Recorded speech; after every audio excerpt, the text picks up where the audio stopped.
তুমি কি জানো উম্মত, আমি 23টা বছর টানা তোর জন্য কেঁদেছিলাম উম্মত। আমি এমন কাঁদা কাঁদছি রে উম্মত তোদের জন্য।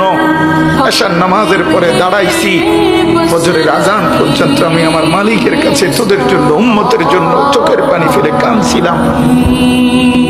আমার এত চোখের পানি তোর দিল গলাইতে পারলো না। আমি তায়েফের পাথরের আঘাতে আমার পিঠটা চালনির মতো ছিদ্র ছিদ্র হয়ে গেছে রক্তে। আমি বুকে পেটে 2টা পাথর বাঁধছি ক্ষুধার কষ্টে।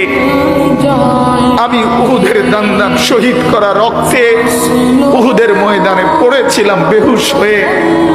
আমার ঘরের চুলায় 3 মাস রান্নার জন্য কোনোদিন চুলায় আগুন জ্বলে নাই।